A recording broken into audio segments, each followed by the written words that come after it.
Hi everyone, તપોવન science એકેડમીની online lecture સિરીઝમાં બધાનું સ્વાગત છે. વેલકમ બધાને. સ્ટાર્ટ કરીએ આપણે લેક્ચર. જો દાખલાની રકમ વાંચીને બધા લોકો છે ને જાતે પ્રયત્ન કરશે દાખલો ગણવાનો, બરાબર? કે દાખલો ઇઝી છે અને આગળ જે કોન્સેપ્ટ ભણાવેલો છે એના બેઝ જ છે, એટલે આપણે પ્રયત્ન કરશું જેટલો પણ દાખલો આવડે એટલું ટ્રાય કરશું, બરાબર? સ્ટાર્ટ કરીએ આપણે. અને મેં તમને કીધું હતું કે કોન્સેપ્ટ કેવી યાદ રાખવાનો છે, તાપમાન અને અવરોધ અથવા અવરોધકતા અને તાપમાન આ બેની વાત હોય એટલે સૂત્ર મૂકવાનું કયું? આર બરાબર R0 1 plus alpha delta T, અથવા ડેલ્ટા ટીની જગ્યાએ ટી માઇનસ T0, અથવા મૂકવાનું અવરોધકતાનું સૂત્ર રો બરાબર ρ0 1 પ્લસ આલ્ફા ઇન્ટુ કાઉન્સમાં ટી માઇનસ T0. જે આલ્ફા શું છે? અવરોધકતાનો તાપમાન ગુણાંક. શું છે? અવરોધકતાનો તાપમાન ગુણાંક. એ તમને રકમમાં આપેલો પણ હોઈ શકે અથવા ન પણ આપી શકે. જો આપેલો હોય તો કંઈ વાંધો નથી, ન આપ્યો હોય તો એ શોધવા માટે કંઈકનું કંઈક આપ્યું જ હશે. તો બસ દાખલામાં એવું જ બુદ્ધિ વિચારવાની છે, બરાબર છે? એવું જ આપણે કોન્સેપ્ટ વિચારવાનું છે ટૂંકમાં. રકમ વાંચી આપણે શું કહીએ છીએ? કોઈ પદાર્થનો બરફના તાપમાને અવરોધ. બરફનું તાપમાન તો કોઈ પણ હોઈ શકે, 0 ડિગ્રી હોઈ શકે, માઇનસમાં હોઈ શકે, બરાબર? પણ કઈ ચોખવટ ના પાડી હોય ત્યારે આપણે લેવાનું 0 ડિગ્રી. કેટલું લેવાનું? 0 ડિગ્રી. તો મતલબ એમ કહે છે કે ભાઈ 0 ડિગ્રી સેન્ટીગ્રેડ તાપમાને અવરોધ કેટલો છે? 50 ઓહ્મ છે. મને કંઈક યાદ કરો, મેં તમને કીધું હતું સંદર્ભ તાપમાન તમને બે આપી શકે, કાં તો 0 ડિગ્રી આપી શકે, કાં તો 20 ડિગ્રી આપી શકે. બંને નહીં આપે, બેમાંથી કોઈ એક જ આપ્યું હશે.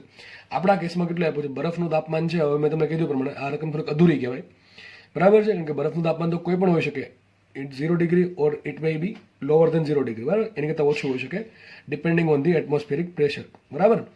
તો આપણે કંઈ નથી આપ્યું એટલે માની લઈએ 0 ડિગ્રી લઈ લઈએ. તો આપણે કામ કરીએ. T0 કેટલા આપ્યા મને? T0 આપ્યા છે 0 ડિગ્રી, અને R0 કેટલા આવ્યા? સંદર્ભ અવરોધ આપ્યો 50 ઓહ્મ. કેટલો આવ્યો? 50 ઓહ્મ. ચલો આગળ વધીએ આપણે. અને લખ્યું છે વરાળના તાપમાને અવરોધ. આ નોર્મલી વાત કરી કોના માટે? પાણી માટે, બરાબર? પાણીની વરાળનું તાપમાન નોર્મલ કેટલું હોય? 100 ડિગ્રી સેન્ટીગ્રેડ. મને કંઈક T1 આપ્યું છે. T1 જ્યારે 100 ડિગ્રી સેન્ટીગ્રેડ છે ત્યારે કંઈક મને અવરોધ આપી દીધો. અવરોધ કેટલો છે? R1 બરાબર 60 ઓહ્મ. કેટલો છે? 60 ઓહ્મ છે. તો ક્વેશ્ચન એમ છે, આ પદાર્થને હીટ બાથમાં દાખલ કરતા. હીટ બાથ એટલે માનો કે કોઈ ગરમ વસ્તુ છે, ગરમ વસ્તુ, બરાબર? માનો કે ગરમ પાણી, ચલો ને રાખો ને, ગરમ પાણી છે, તમે સમજણ માટે હીટ બાથ એટલે ગરમ પાણી છે. હવે આ જે અવરોધ છે, આ જે પદાર્થ હતો એને મેં ગરમ પાણીમાં દાખલ કર્યો તો શું થયું? તેનો અવરોધ કેટલો મળ્યો? 100 ઓહ્મ મળ્યો. મને ટૂંકમાં અવરોધ આપી દીધો. મને R2 આપ્યા છે 100 ઓહ્મ. તો ક્વેશ્ચન એમ છે, હીટ બાથનું તાપમાન કેટલું? સિમ્પલ વાત છે, તાપમાન કેટલું હોય? હવે હીટ બાથનું તાપમાન કેટલું હોય? જેટલું તાપમાન અવરોધનું હોય એટલું જ તાપમાન હીટ બાથનું હોય. કારણ શું? આપણે તમને ઉષ્મા પ્રસરણ ભણાવ્યું છે, એમાં શું કીધું હતું? ઉષ્મા હંમેશા વધારે તાપમાનથી ઓછા તાપમાન તરફ ફ્લો થાય. માનો કે પેલા અવરોધનું તાપમાન ઓછું છે, હવે આપણે જેવો એને હીટ બાથમાં દાખલ કર્યો શું થશે? હીટ બાથમાંથી જે હીટ છે, બરાબર છે, ટ્રાન્ઝિયન્ટ એનર્જી, બરાબર છે? તો હીટ બાથમાંથી હીટ કોને મળશે? અવરોધને મળશે. ક્યાં સુધી મેળા કરશે? જ્યાં સુધી હીટ બાથ અને અવરોધનું તાપમાન સમાન નહીં થાય ત્યાં સુધી. હવે અવરોધનું તાપમાન વધશે, વધ્યું વધુ કેટલું થશે? હીટ બાથના તાપમાન જેટલું. હવે જેવું અવરોધનું તાપમાન હીટ બાથના તાપમાન જેટલું થયું, ધારો કે તાપમાન T2 છે, ત્યારે અવરોધ કેટલો મળે છે? 100 ઓહ્મ મળે. કેટલો મળે છે? 100 ઓહ્મ મળે છે. તો મને અવરોધ આપ્યો ને, ટૂંકમાં તાપમાન શોધવાનું કીધું છે. શું કરે વિચારો? તો કંઈ નહીં, આપણે T2 સૂત્ર બનાવવું પડે. હવે જો તમે T2 સૂત્ર શું વિચારી શકો? આવું વિચારી શકો, R2 બરાબર શું થાય? કોઈ પણ R બરાબર શું થાય? R બરાબર R0 કાઉન્સમાં 1 plus alpha delta T. Delta T શું આવશે? T minus T0. આ તમને ખબર છે. તો વિચારો, મારે અહીંયા કોનું સૂત્ર લખવું છે? મારે T2 માટે સૂત્ર લખવું છે, તો શું લખીશ? R2 બરાબર. ચલો R0 તો અચળ રહેશે, એ તો ફિક્સ જ હોય. R0 કાઉન્સમાં 1 પ્લસ આલ્ફા ટી શું આવશે? ટી આપણે T2 આવશે, માઇનસ T0 શું આવશે? T0 આવશે 0 ડિગ્રી સેન્ટીગ્રેડ. જો હું અહીંયા T0 ની કિંમત 0 ડિગ્રી સેન્ટીગ્રેડમાં મૂકું છું તો મને T2 સેન્ટીગ્રેડમાં મળશે. જો અહીંયા 0 ડિગ્રી સેન્ટીગ્રેડની જગ્યાએ હું 273 કેલ્વિન મૂકું તો T2 મને કેલ્વિનમાં મળે. એટલે મેં સાઈડમાં તો સેન્ટીગ્રેડ લખી જ નાખ્યું છે, બરાબર? એટલે છેલ્લે માથાકૂટ નહીં. હવે વિચારો, તમારે T2 શોધવું છે, T2, બરાબર? તમારે આમ વિચારવાનું છે, ભાઈ દરેક દાખલામાં આવું વિચારવાનું છે, બરાબર? હું તમને તમારે શું વિચારવું જોઈએ એ પ્રમાણે દાખલો ગણાવું છું. એવું નહીં દાખલો પકડો ચલો મન થાય ગણાવી દીધો.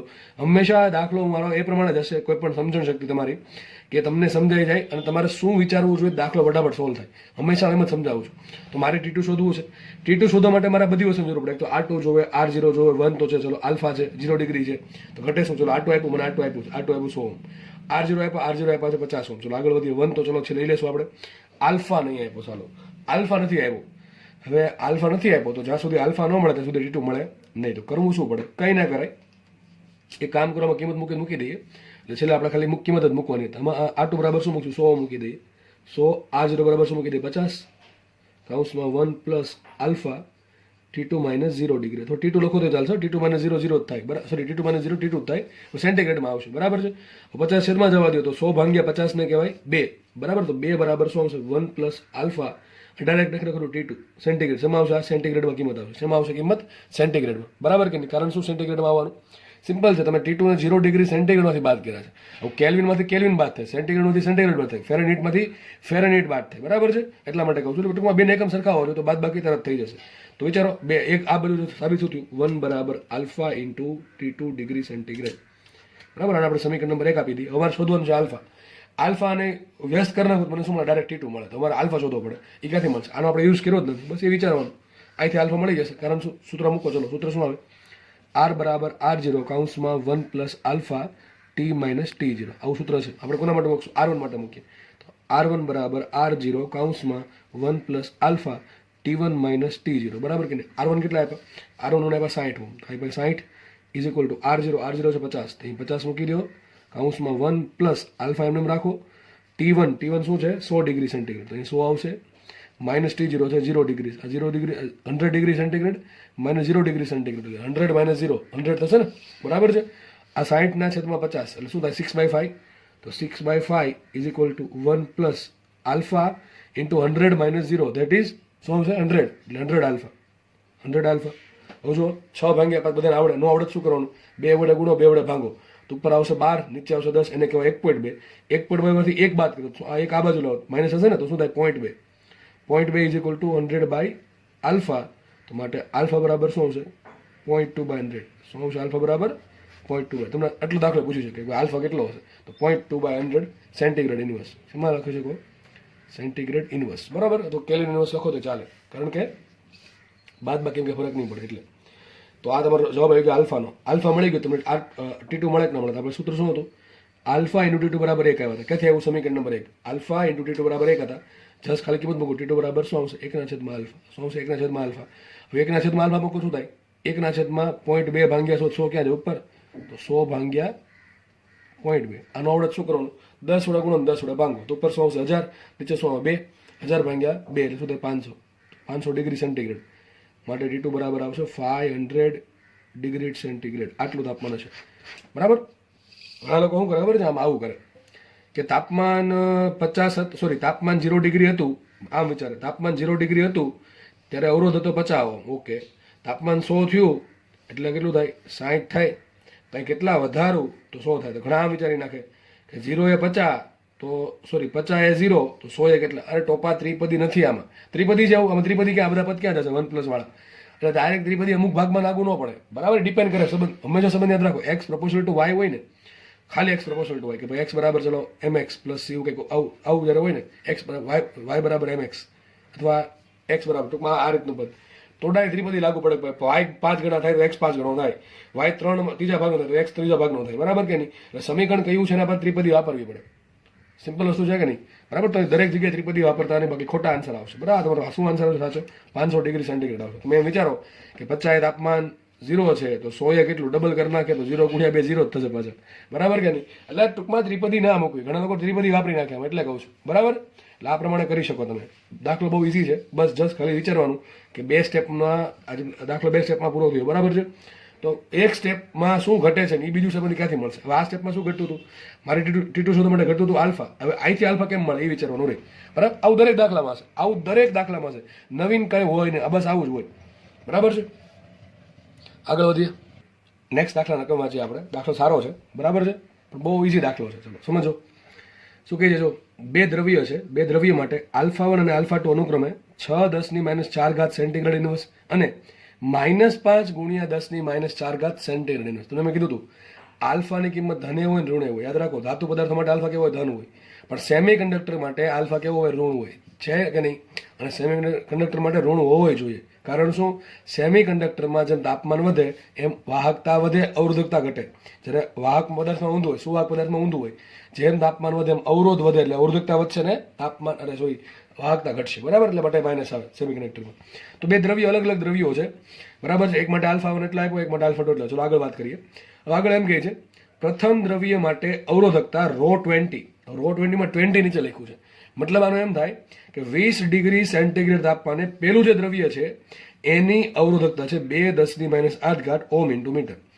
આ બંને દ્રવ્યોના મિશ્રણથી, હવે ખાસ સમજો, બે દ્રવ્ય છે. હવે આ બે દ્રવ્યો છે એના મિશ્રણથી એવું દ્રવ્ય બનાવવું છે કે જેની અવરોધકતા તાપમાનથી સ્વતંત્ર હોય. બરાબર છે?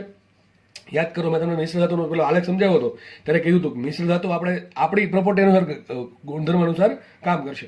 બરાબર? એમાં હવે મેં એવું કીધું હતું અમુક મિશ્ર ધાતુ એવી છે, બરાબર, અમુક એલો એવી છે કે જેમાં અવરોધકતા તાપમાનથી સ્વતંત્ર છે. તો આ એવો દાખલો છે કે આ બે, મારી પાસે બે દ્રવ્ય છે, એ બેને મારે મિક્સ કરવાના છે અને શું બનાવવું છે, એવું દ્રવ્ય, એવું મિશ્રણ બનાવવું છે, એવું દ્રવ્ય બનાવવું છે કે જેની અવરોધકતા તાપમાનથી સ્વતંત્ર. ટૂંકમાં અવરોધકતા આપણે ખબર છે તાપમાન પર ડિપેન્ડ કરે, પણ મારે બે પદાર્થો મિક્સ કરીને એવું દ્રવ્ય બનાવવું છે, મિશ્રણ, કે જેની અવરોધકતા તાપમાનથી ઇન્ડિપેન્ડન્ટ હોય. બરાબર છે? તો બીજા દ્રવ્ય માટે ρ20 કેટલું હશે? ટૂંકમાં બીજા દ્રવ્યનું, તમને પહેલા દ્રવ્યનું ρ20 આપ્યું છે, તો બીજા દ્રવ્યનું ρ20 કેટલું હોવું જોઈએ?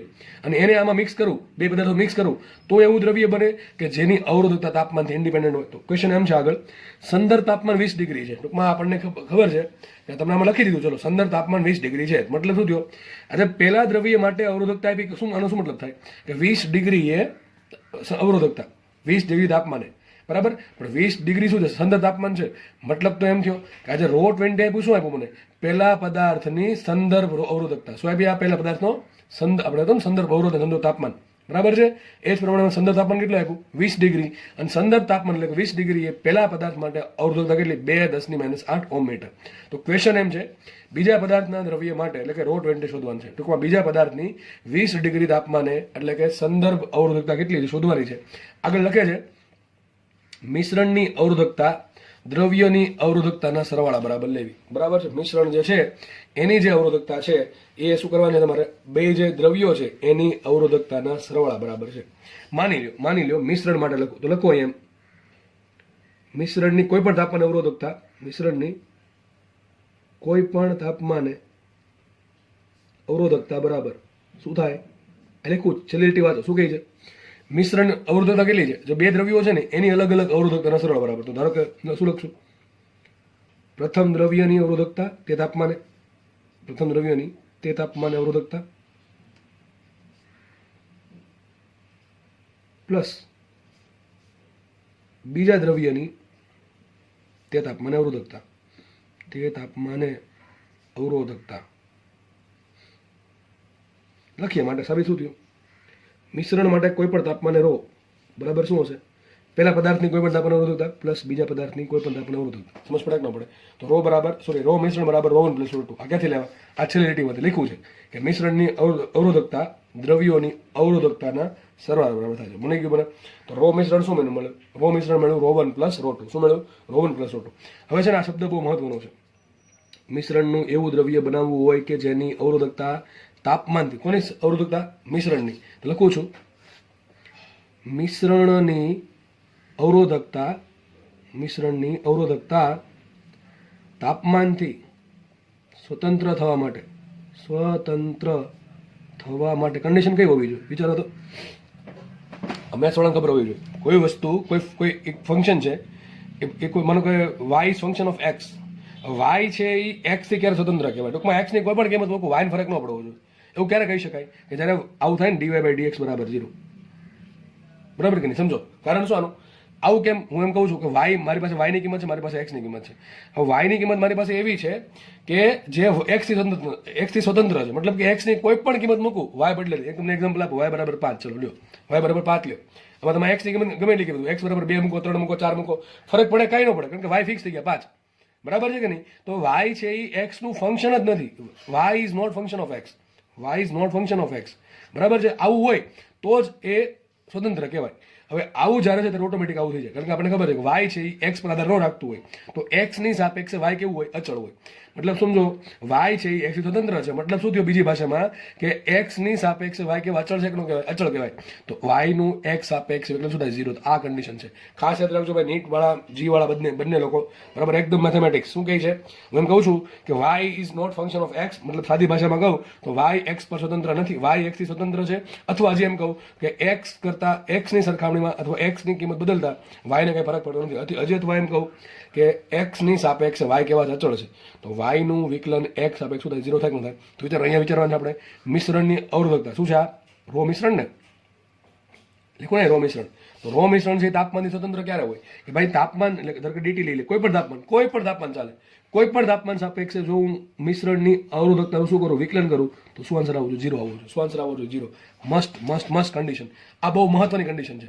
આવું ક્યારે પોસિબલ થાય? અને મિશ્રણની અવરોધકતા છે એ તાપમાનથી કેવી હોય? સ્વતંત્ર હોય, એટલે કે તાપમાન પર આધારિત ન હોય, એટલે કે તાપમાન બદલવા જતાં રો મિશ્રણમાં કોઈ ફરક ન પડતો હોય, અથવા તો એમ કહી શકાય કે તાપમાનની સાપેક્ષે રો મિશ્રણ કેવું હોય? અચળ હોય. તાપમાન ગમે એમ ફેરવો એને કંઈ ફરક ન પડે, એટલે એનું વિકલન શું થાય? 0 થાય. આપણે આ સમીકરણ મેળવ એક કામ કરીએ, મારે લાવવાનું શું છે? ડી રો મિશ્રણ બાય ડીટી બરાબર 0. કામ કરીએ, આપણે એનું વિકલન કરી નાખીએ. શું સાબિત થશે? માટે ડી રો મિશ્રણ ભાગ્યા ડીટી બે બાજુ શું કરીએ? વિકલન કરીએ, તો બરાબર શું આવશે? D rho 1 by dt plus d rho t બરાબર બાય ડીટી. થાય કે ન થાય? બરાબર, મેં કાંઈ નથી કર્યું. આ સમીકરણનું બે બાજુ વિકલન કર્યું છે. આવું થશે. કોની સાપેક્ષે વિકલન કર્યું? તાપમાન સાપેક્ષ. બરાબર, તાપમાન ટી સાપેક્ષે મેં બે બાજુ વિકલન કર્યું. પણ આ કેટલું આવશે? આનું આન્સર 0 આવશે. કારણ શું? મિશ્રણની અવરોધકતા તાપમાનથી કેવી છે? સ્વતંત્ર છે. તો મતલબ કે મિશ્રણની અવરોધકતા તાપમાનથી અચળ છે, એટલે એનું વિકલન શું 0 થાય? આવી ગયું 0 બરાબર d rho 1 by dt plus d rho 2 by dt. બરાબર, એક કામ કરી શકીએ, એક કામ કરી આના બાજુ લઈ લો. શું ભાઈ થઈ ગયું? આવું થશે સાબિત. ડી રો 2 બાય ડીટી મતલબ કે બીજા પદાર્થની અવરોધકતાનું તાપમાન સાપેક્ષે વિકલન કરીશ, એ કેટલું આવશે? Minus times d rho 1 by dt. મતલબ કેટલું આવશે? આવું જ્યારે થાય તો જ મિશ્રણની અવરોધકતા કન્ડિશન આવી ગઈ. તમને દાખલો એટલે પૂછી શકે, તમને ખાલી આટલો દાખલો પૂછી શકે, 4 ઓપ્શન આપી દે કે ભાઈ મિશ્રણની અવરોધકતા બેને સરવાળા બરાબર છે અને મિશ્રણની અવરોધકતા તાપમાનથી સ્વતંત્ર હોય, એના માટે કન્ડિશન કઈ? કન્ડિશન આ છે કે બીજા પદાર્થની અવરોધકતાનું તાપમાન સાપેક્ષે વિકલન કેટલું હોવું છે? પહેલા પદાર્થની અવરોધકતાનું તાપમાન સાપેક્ષે વિકલનના આગળ માઇનસ ગુણ્યા માઇનસ હોવું જોઈએ. જો આ કન્ડિશન સેટિસ્ફાય થાય તો જ મિશ્રણની અવરોધકતા તાપમાનથી સ્વતંત્ર. ચલો સમીકરણ નંબર 1 આપીએ. હવે કરવું શું પડે? તમારે શોધવાનું છે રો 20 શોધવાનું છે. રો 20 ક્યાંથી મળે? સંદર્ભ તાપમાનમાંથી. આ રો 2 શું છે? આ રો 2 તો કોઈ પણ તાપમાને છે. રો 2 શું છે? કોઈ પણ તાપમાને અવરોધકતા છે. તો હવે કાંઈ કરવું ન પડે, રોટનું સૂત્ર બનાવવું પડે, રોનું સૂત્ર બનાવવું પડે અને બેનું કરવું પડે વિકલન. આપણે આ સમીકરણમાં કિંમત મૂકવાનું થાય, બીજું કાંઈ થાય નહીં. તો આપણે શું વિચારશું? ચલો નેક્સ્ટ પેજમાં આ આપણે સમીકરણ સોલ્વ કરીએ. બરાબર છે? એના માટે મારે રો 1 રો 2 નું કિંમત સમીકરણ બનાવવું પડશે. તો સમીકરણ શું આપણે મળ્યું હમણાં આવું કંઈક મળ્યું. ડી રો 2 બાય ડીટી એટલે કે બીજા પદાર્થની અવરોધકતાનું તાપમાન સાપેક્ષ વિકલન બરાબર શું હશે? Minus times d rho 1 by dt. આપણે આનું સમીકરણ નંબર 1 આપેલ. ચલો હવે આપણે આ સમીકરણમાં કિંમત મૂકવી છે. આમાં કંઈ થાય નહીં, તો આપણે શું કરવું પડે? કિંમત મૂકવી પડે. ચલો સૂત્ર શું આવે? રોનું તાપમાન આધારિત સૂત્ર એક ખબર છે તમને? ખબર છે કયું? રો બરાબર rho 0 1 plus alpha t minus t 0 છે કે નહીં સૂત્ર આવું? એક કામ કરીને છૂટું કરી નાખે તો આવું લખાશે. માટે રો બરાબર આ રો 0 અંદર ગુણનો તો શું આવશે? રો 0 આવશે પ્લસ આ rho 0 into alpha into t. બરાબર, આખું ગણી નાખું છું. હવે તો આપણે બધું એન્ડ થવા આવ્યું છે, હવે તો ગણિત આવડવું જોઈએ એટલું. તો આ રો 0 અંદર ગુણો, આ રો 0 ને આલ્ફા રે ગુણો, પછી પાછું અંદર ગુણો. શું આવશે અહીંયા? રો 0 આલ્ફા ઇન્ટુ ટી આવશે કે નહીં આવે? માઇનસ શું આવશે? Rho 0 alpha into t 0. આ સમીકરણ મળી ગયું મને. શું મળી ગયું? આ સમીકરણ મળી ગયું રોનું. કોનું સમીકરણ મળી ગયું? આ રોનું સમીકરણ મળી ગયું મને. બરાબર છે કે નહીં? હવે આ સમીકરણમાં મારે એક રો 2 ની કિંમત શોધવાની છે અને રો 1 ની કિંમત શોધવાની છે. તો રો 2 માટે શું લખે આવું? રો 2 બરાબર રો 0 2 બીજા માટે ને, એની સંદર્ભ તાપમાને અવરોધકતા રો બીજા માટે પ્લસ રો 0 2 આલ્ફા 2 ટી તો તાપમાન છે એમને રહેશે માઇનસ રો 0 2 આલ્ફા 2 અને ટી 0 ફિક્સ છે ને? બરાબર, સંદર્ભ તાપમાન કેટલું છે? 20 ડિગ્રી. એટલે બે માટે ફિક્સ છે. ભાઈ જે આંકડા લાગતા હોય લાગુ પડે. આ અવરોધકતા છે કોના પર ડિપેન્ડ કરે? દ્રવ્ય પર. એટલે 1 2 નામ આપવા પડે. આ સંદર્ભ તાપમાને અવરોધકતા કોના પર ડિપેન્ડ કરે? દ્રવ્ય પર. એટલે 1 2 નામ આપ્યું, અહીંયા 1 2 નામ આપ્યું અને આલ્ફા કોના પર ડિપેન્ડ કરે? દ્રવ્ય પર. એટલે અહીંયા 1 2 નામ આપ્યું. તાપમાન તો સ્વતંત્ર હોય. તાપમાન કઈ પદાર્થ માટે તાપમાન કઈ પદાર્થના પ્રકાર પર ડિપેન્ડ ન કરે કે ચલો ભાઈ અત્યારે ઠંડી છે તો લાકડાનું તાપમાન એટલું, બધાનું તાપમાન સરખું જ હોય. સમજ પડે કે ન પડે? બરાબર છે? પછી ડિપેન્ડ કરે કોના પર? કન્ડક્ટિવિટી પર. આગળ ફ્લો કઈ રીતે થશે તાપમાનનો, ઉષ્માનું પ્રસરણ કેમ થાય કોના પર ડિપેન્ડ કરે? કન્ડક્ટિવિટી પર. બરાબર. ઓકે, ચલો આપણે આ સમીકરણ મળી ગયું છે. હવે શું કરું છું? મારે શોધવાનું શું છે? D rho 2 by dt. આનું એક કામ કરું, વિકલન કરી નાખું. શું લખી નાખું છું? D rho 2 by dt. ચલો આનું વિકલન કરો. શું થાય? આ પદ અચળ છે, અચળ છે. આનું વિકલન શું થાય? 0 રો 0 2 આલ્ફા 2 ઇન્ટુ ટી. ચલો આનું વિકલન શું થાય? ભાઈ વિકલન નહીં આવડે તો કઈ તકલીફ પડશે.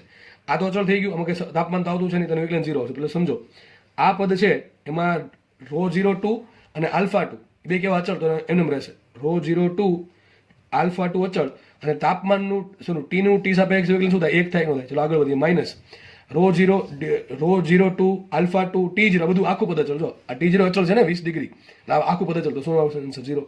સાબિત થઈ ગયું. માટે dρ2/dt બરાબર શું આવશે ρ0 ટુ આલ્ફા ટુ. આને આપણે આપીએ સમીકરણ નંબર 2. સેમ રીતે તમારે શું કરવાનું છે, આ સમીકરણ આપણે જનરલ સમીકરણ છે કોઈ પણ પદાર્થ માટે સાચું. હવે આ સમીકરણ કોના માટે લખીએ, પહેલા પદાર્થ માટે લખીએ. કોના માટે લખીએ, પહેલા પદાર્થ માટે લખી નાખું છું, અહીં સાઈડમાં લખું છું. ચલો ρ1 બરાબર શું આવશે ρ01 plus ρ01 alpha 1 T minus ρ01 alpha 1 T0 બરાબર. ટી ને T0 અચળ છે બે પદાર્થો માટે. આ 20 ડિગ્રી છે ને આપણે કોઈ પણ તાપમાન લઈ શકીએ. કરો વિકલન. ચલો તો ફટાફટ dρ1/dt આખા પદાર્થનું આખા પદનું વિકલન કરીએ. આ પદ અચળ થઈ ગયું એટલે 0 પ્લસ પછી એ જ વાત આ પદ અચળ તાપમાનનું ટી સાપેક્ષ વિકલન થાય 1, તો શું આવશે અહીંયા ρ01 આલ્ફા 1 માઇનસ આખું પદ કેવું અચળ છે, બધું અચળ છે, શું આવશે 0. માટે સાબિત થયું. માટે dρ1/dt બરાબર શું આવશે ρ01 આલ્ફા 1. આ સાબિત થઈ ગયું બરાબર છે. આ બેન તમારે શું કરવાનું છે, જસ સરખાવવાના છે બરાબર. શું કરવાનું છે, જસ સરખાવવાના છે. સરખાઈ જાય. સમીકરણ નંબર 3 આપો.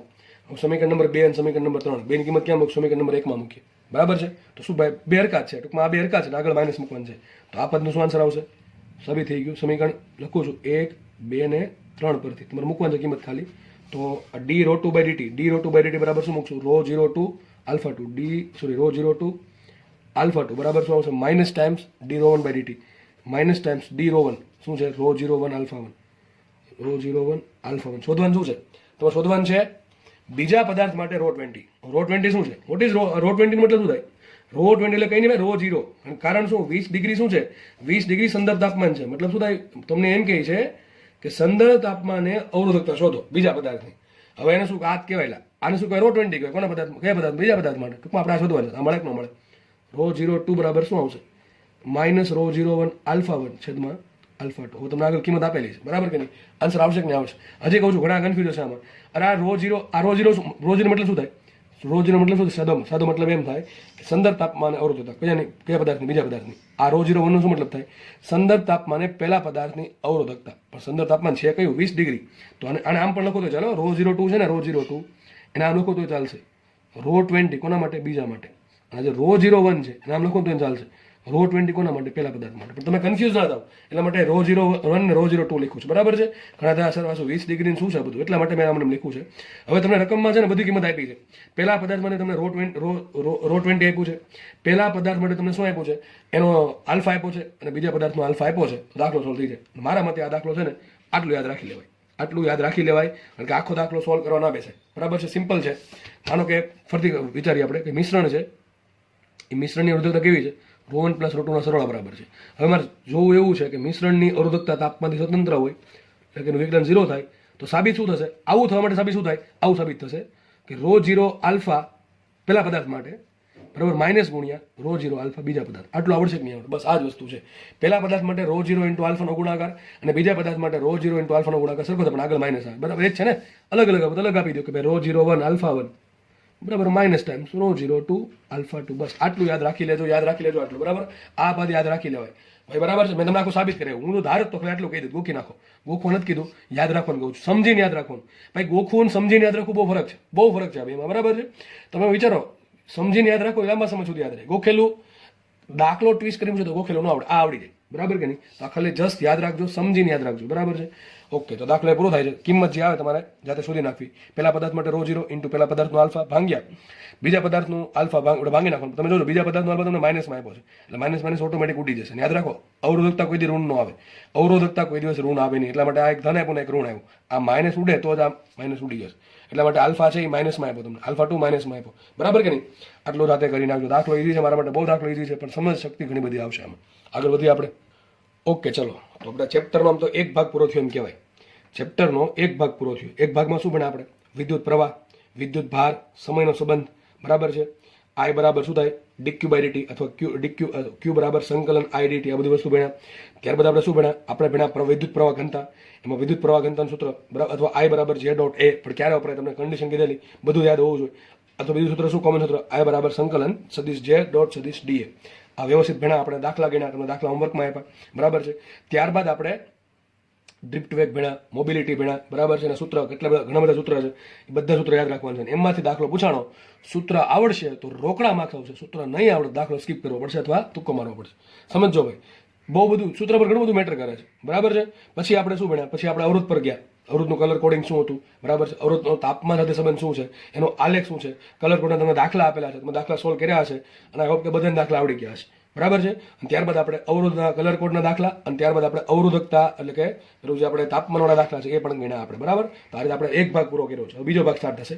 બીજા ભાગમાં શું આવશે, બેટરી આવશે. શું આવશે, મોસ્ટલી બેટરી આવશે, સર્કિટ આવશે. અને છેલ્લા ભાગમાં શું આવશે, આપણે જે ઇક્વિપમેન્ટ છે, બરાબર છે, જેમ કે પોટેન્શિયોમીટર છે, વિસ્ટન બ્રિજ છે અથવા કે મીટર બ્રિજ છે, એ બધાનો અભ્યાસ કરશું, બરાબર કે નહીં. તો હવે સર્કિટ જેવો ભાગ સ્ટાર્ટ થશે. આ ભાગ બહુ ઇઝી છે, આમાં ફિક્સ ન હોય. સર્કિટ તમે જેવી બનાવી શકો, પણ યાદ રાખજો તમને રકમમાં એવી જ સર્કિટ પૂછાશે કે જે સોલ્વ થાય. ભાઈ જે લોકો આગળ અભ્યાસ કરશે અને એન્જિનિયરિંગમાં, બરાબર છે, અને ઇલેક્ટ્રિકલ એન્જિનિયર બનશે, આમ તો મિકેનિકલ એન્જિનિયરિંગમાં થોડુંક ભણાવવામાં આવશે, બરાબર છે, આમ તો દરેક ઇલેક્ટ્રોનિક્સ વાળાને ભણાવવાનું આવશે. એને તમે જે કિર્ચોફના નિયમ ભણો છો ને એવા ઘણા બધા નિયમ આવશે. તો તમે આગળ જ્યારે ભણશો એન્જિનિયરિંગમાં, ઇલેક્ટ્રિકલ એન્જિનિયરિંગમાં ખાસ ડિટેલમાં, તો ત્યાં તમે વધારે સર્કિટ ભણશો. આપણે અહીંયા અમુક બેઝિક સર્કિટ જ પૂછાય છે, આપણે એ જ સોલ્વ કરશું, બરાબર છે. સર્કિટને સોલ્વ કરવાના ઘણા બધા રસ્તા હોય, બરોબર કે નહીં. આપણે વધારે ચર્ચા આપણે આ ચેપ્ટરમાં નહીં કરીએ. જેટલી જરૂર છે, હું હંમેશા કહું છું, જેટલી જરૂર છે એટલી હું તમને પીરસીશ. બાકી કોઈ પણ સર્કિટ સોલ્વ થઈ જાય, પણ એના અમુક નિયમો હોય અથવા અમુક શું કહેવાય, એના અમુક રૂલ્સ બનાવેલા હોય, એના આધારે સર્કિટ સોલ્વ થતી હોય છે, બરાબર. એટલે આપણે એવી સર્કિટ જ સોલ્વ કરશું જે પૂછાય છે, બરાબર. નકામી સર્કિટ સોલ્વ કરીને તમારો મારો ટાઈમ વેસ્ટ કરવાની કોઈ જરૂર છે નહીં, કારણ કે પૂછાતું જ નથી. હવે માર્કેટમાં ઘણા લોકો કરાવે છે, પણ એનો કોઈ મિનિંગ છે નહીં, બરાબર છે. એટલે જેટલું જરૂર છે, ખાસ તમને જે દાખલા પૂછાય છે એ કિર્ચોફનો બીજો નિયમ ઉપયોગ કરો એટલે લગભગ દાખલા સોલ્વ થઈ જશે. ટૂંકમાં જેટલું કરાવી છે એટલું કરી નાખો તો કોઈ પણ સર્કિટ તમે સોલ્વ કરી શકશો, બરાબર. તો સ્ટાર્ટ કરીએ. તો આપણે સ્ટાર્ટ કરીએ બીજો ભાગ, બેટરી, બરાબર. બેટરી એટલે કે વિદ્યુત કોષ. તો બેટરી પહેલા સિમ્પલ આપણે બધા સેલ જોયો જશે, બરાબર છે. બેટરી અલગ અલગ ટાઈપની બેટરી આવે, આપણે એની જગ્યાએ ચર્ચા કરવી છે નહીં, બરાબર છે. તમે લેડ એસિડ બેટરી ભણતા હશો કેમેસ્ટ્રીમાં, બરાબર. અથવા આપણે જે સેલ યુઝ કરીએ છીએ ઘડિયાળમાં સેલ, બરાબર છે, એકદમ સોલિડ બેટરી કહેવાય, બરાબર કે નહીં. તો ઘણી બધી ટાઈપની બેટરીનું કામ શું છે, ચાર્જિંગ. આમ તો ચાર્જિંગ ઉત્પન્ન કરવાનું, કરંટ ઉત્પન્ન કરવાનું તો ન કહી શકાય, પણ કરંટને ફ્લો કરવાનું કામ છે કોનું, બેટરીનું. બેટરી છે કરંટને ફ્લો થવા માટે જરૂરી માર્ગ પૂરો પાડે છે, બરાબર કે નહીં. તો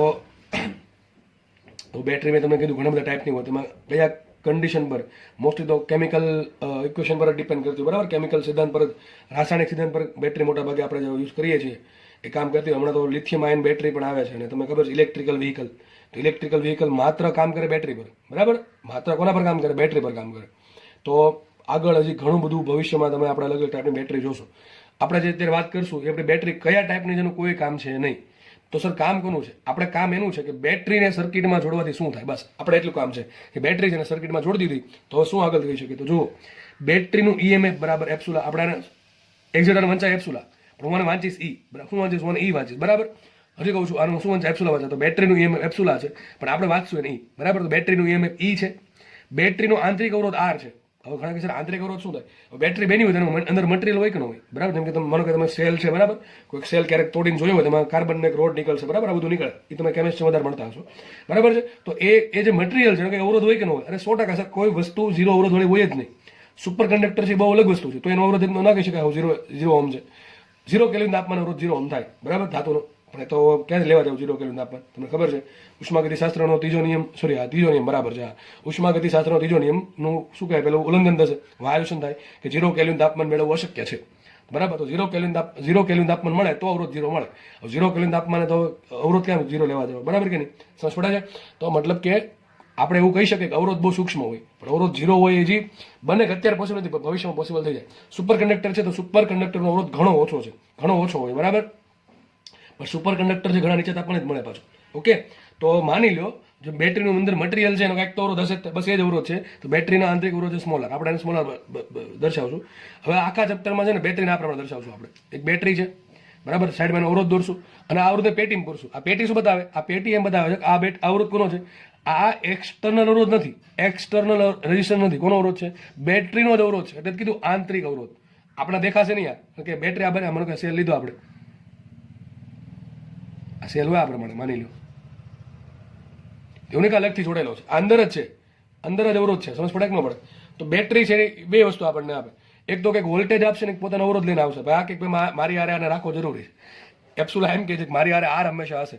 હા, તમને એમ કહી દે, હજી કહું છું, તમને એમ કહી દે કે આદર્શ બેટરી કે તો આપણે એનો અવરોધ 0 લઈ લેવાનો, અથવા રકમમાં કંઈ પણ ચોખવટ ના પડે તો 0 લઈ લેવાનું. સમજો ખાસ વાત, પ્રેક્ટિકલ લાઈફમાં બેટરીનો અવરોધ 0 ન હોય, કંઈક તો એનો અવરોધ હશે નશે એના મટીરિયલને, બરાબર છે. તો સીધી વાત છે, બેટરીનો કંઈક આંતરિક અવરોધ, આ જે બેટરીનો અવરોધ છે એને કહેવાય બેટરીનો આંતરિક અવરોધ, બરાબર છે. તો આ બેટરીને સંજ્ઞા થઈ ગઈ. બેટરીને આપણે આ પ્રમાણે દર્શાવશું કે બેટરીનું ઈએમએફ જે છે એ છે એપ્સુલા, બરાબર છે, અને બેટરીનો સાઈડમાં આંતરિક અવરોધ દોરીને બોક્સ દોરશું. બેટરીનો આંતરિક અવરોધ ધારો કે આર કયો છે, સ્મોલ આર છે, બરાબર છે. હવે કામ કરે, ચલો માર્કેટમાંથી આપણે બેટરી લઈ આવ્યા. બેટરીનું કામ શું છે? સર્કિટમાં કનેક્ટ કરશું. હવે સર્કિટ એટલે શું થાય? સર્કિટ એટલે સિમ્પલ કંઈ નહીં, બરાબર છે. એક તો પહેલા સર્કિટ મોસ્ટલી બંધ રાખશો, કેવી રાખશું? બંધ સર્કિટ રાખશું, તો જ કરંટ ફ્લો થશે, બરાબર, તો જ કરંટ ફ્લો થશે. હવે સર્કિટમાં જોડવું, બેટરીને સર્કિટમાં જોડવી એટલે શું થાય? આપણે બેટરીનું જે કામ લેવાનું છે એ કામ લેવા માટે બેટરીને જેમાં યુઝ કરવો છે એની સાથે જોડી દેશું. તો અહીંયા ઇંગ્લિશમાં એને કહેવાય લોડ. શું કહેવાય? લોડ એટલે કે કોની સાથે મને કંઈ બલ્બ છે, મને તમારે બલ્બ ચાલુ કરવો છે, તો શું કરીશ? બેટરી જોડે જોડી દઈશ, બલ્બ ચાલુ થઈ જશે. તો બલ્બ છે આપણા માટે લોડ કહેવાય. બેટરીને આપણે સર્કિટ કમ્પ્લીટ થઈ ગઈ હોય, સમજ પડે કે ન પડે? બેટરીને આપણે સર્કિટમાં જોડી કહેવાય, બરાબર છે. કે તો આપણે બલ્બ સાથે જોડી દઈએ તો બસ મારું કામ શું છે? બલ્બ ચાલુ રહેવો જોઈએ. કોણ કરંટ પાસ કરશે? કરંટ પાસ કોણ કરશે? બેટરી કરંટ પાસ કરશે. બસ એ કામ થઈ ગયું. તો હવે બેટરી છે એ જ્યારે કામ આપતી હોય, આપણે જ્યારે બેટરી પાસેથી કામ લેતા હોય ત્યારે બેટરી ડિસ્ચાર્જ થતી હોય. ચાર્જ અને ડિસ્ચાર્જ બધાને ખબર હશે. તમે મોબાઈલ યુઝ કરતા હો ચાર્જિંગ વગર જ યુઝ કરવો જોઈએ, બરાબર. ચાર્જિંગનો પ્લગ નાખીને કોઈ દિવસ મોબાઈલ યુઝ ના કરવો જોઈએ. પહેલી વાત તો આ. મને તમે મોબાઈલ ચાર્જ કરી દીધો છે, બરાબર, હવે તમે એનો યુઝ કરો છો તો ધીમે ધીમે બેટરી 100%માંથી 90%, 80%, 70% થશે. એટલે આ બેટરી કહેવાય ડિસ્ચાર્જ થઈ ગયો. શું કહેવાય? બેટરી ડિસ્ચાર્જ થઈ કહેવાય. પણ એનાથી ઉલટું, બેટરીને આપણે જ્યારે કનેક્શન આપીએ, બરાબર, પ્લગ જ્યારે જોડ કરીએ, મોબાઈલને આપણે જ્યારે પ્લગ સાથે જોડી દઈએ ત્યારે શું થાય? બેટરી ચાર્જ થાય છે. તો ચાર્જિંગ ડિસ્ચાર્જ બધાને ખબર પડી ગઈ. તો બેટરી આપણે પહેલો કેસ એવો લઈએ છીએ કે બેટરી ડિસ્ચાર્જ થાય છે. બેટરી ડિસ્ચાર્જ મતલબ શું થાય? બેટરીને કોઈ અવરોધ સાથે જોડી દેવી, કોઈ લોડ સાથે જોડી દેવી, બરાબર છે. બેટરીને કોઈ પણ લોડ સાથે જોડી દેવી. લોડ તરીકે કોઈ પણ વસ્તુ યુઝ કરી શકો. આપણે બેટરીનો જ્યાં પણ યુઝ કરતા હોય, ઇલેક્ટ્રિકલ વ્હીકલ છે તો એ લોડ જ કહેવાય એક ટાઈપનું. કે બેટરી માટે શું છે? લોડ છે. કે આખી ઇલેક્ટ્રિકલ બેટરી છે એની જોડે તમે આખું વ્હીકલ જોડી દીધું તો એ જે ઇલેક્ટ્રિકલ બેટરી છે એ પાવર પ્રોવાઈડ કરશે, એના કારણે વ્હીકલ ચાલશે. તો એક લોડ જ કહેવાય. બલ્બ ચાલુ કરો તો બેટરી જોડી દીધી, એ પણ બલ્બ કહેવાય. તમે એલઈડી જોડી દીધી બેટરી સાથે તો એ એક લોડ કહેવાય, બરાબર કે નહીં? તો આ પ્રમાણે બેટરીની સાથે કોઈ પણ વસ્તુ જોડવી અને બેટરીમાંથી જો કરંટ ફ્લો થતો હોય, આ પ્રમાણે કરંટ ફ્લો થતો હોય તો બેટરી કામ ડિસ્ચાર્જ થાય એમ કહેવાય, બરાબર કે નહીં?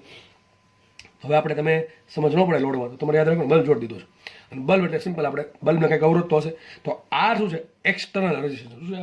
એક્સટર્નલ રેઝિસ્ટન્સ, બાહ્ય અવરોધ છે. તો જો બધું લખ્યું છે, મને બેટરી છે, એનું પોતાનું ઈએમએફ ઈ છે અથવા એપ્સુલા છે, એનો સાઈડમાં એનો આંતરિક અવરોધ આર છે, અને આ બેટરીને મેં એક બાહ્ય અવરોધ આર સાથે અથવા એક્સટર્નલ લોડ સાથે જોડી દીધી છે, બરાબર છે. કંઈ નહીં, હવે શું કરવાનું? બસ કંઈ નથી કરવાનું, તમારે પ્રવાહ સમીકરણ મેળવવાનું છે. આમાં પ્રવાહ કેટલો પસાર થાય? કોનામાંથી પ્રવાહ પસાર થાય? સર્કિટમાંથી કેટલો પ્રવાહ પસાર થાય?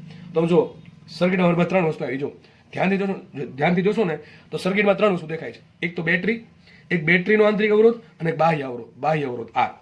આપણે જોઈને ખબર પડી જાય કે આ અવરોધ ને આ અવરોધ શેમાં છે? વિચારો, શેમાં અવરોધ છે? શ્રેણીમાં છે, સમાંતરમાં છે? હવે શ્રેણી સમાંતર આપણે ભણવાનું બાકી છે, પણ તમને એટલી તો ધોરણ 10માં આવતું કે શ્રેણી અવરોધ ક્યારે કહેવાય, સમાંતર ક્યારે કહેવાય. એક લાઈનમાં શું થાય? પછી કે બીજું કનેક્શન ના આવવું જોઈએ. શું થાય? શ્રેણી. અને જ્યારે એક પેરેલલમાં હોય, ટૂંકમાં એક પછી એક, બરાબર, ઉપર નીચે ગોઠવેલા હોય, સાઈડમાં ગોઠવેલા હોય, બરાબર. અથવા એ આપણે જોશું, ભણશું ત્યારે ખબર પડી સમાંતર શું છે. તો અત્યારે ખબર પડે આપણને કે ભાઈ આ બે અવરોધ શેમાં છે? શ્રેણીમાં છે. શેમાં છે? શ્રેણીમાં છે, બરાબર છે. અને બેટરીનું ઈએમએફ કેટલું છે? ઈ છે. ક્વેશ્ચન શું છે? બેટરીનું ટર્મિનલ વોલ્ટેજ શોધો. હવે ઘણાને ખબર ન પડે ટર્મિનલ વોલ્ટેજ. ટર્મિનલ વોલ્ટેજ કોને કહેવાય? વિચારો, ટર્મિનલ વોલ્ટેજ એટલે શું થાય? ટર્મિનલ એટલે શું થાય ખબર? ટર્મિનલ એટલે કે છેડો. ટર્મિનલનું ગુજરાતી થાય છેડો. તો બેટરીના જે છેડા હોય ને અહીંયા કેટલું તમને વોલ્ટેજ વાપરવા મળે. અથવા સાદી ભાષામાં હજી સમજાવું, ટર્મિનલ સમજ ન પડે તો એમ સમજો કે હું માર્કેટમાંથી બેટરી લેવો એપ્સુલા જેટલા ઈએમએફની, પણ મને જ્યારે આ બેટરીને હું યુઝ કરું છું ત્યારે બેટરીના મને ઈ વોલ્ટેજમાંથી મને વાપરવા કેટલા વોલ્ટેજ મળે છે? સિમ્પલ ભાષામાં કહું, બેટરીના ઈ વોલ્ટેજમાંથી મને વાપરવા કેટલા વોલ્ટેજ મળે છે? એ જે તમને વાપરવા આપણે જે યુઝ કરી શકીએ છીએ. બેટરી ભલે એપ્સુલા વોલ્ટની છે, પણ એનો આંતરિક અવરોધ સારો છે ને કે ખાઈ જાય, પોતે ખાઈ જાય, તો આપણે વાપરવા કેટલું ઓછું મળે. માનો કે તમે 10 વોલ્ટની, ખાલી એક્ઝામ્પલ છે, 10 વોલ્ટની બેટરી લેવા, એમાંથી માનો કે તમને 8 વોલ્ટ છે જ વાપરવા મળે છે. 8 વોલ્ટ જ વાપરવા મળે છે. તો 2 વોલ્ટ ક્યાં ગયા છે? આ ભાઈ ખાઈ ગયા છે. તો 2 વોલ્ટ તો આપણા માટે નકામા ગયા. તો આપણી બેટરી છે એનું ઈએમએફ કેટલું કહેવાય?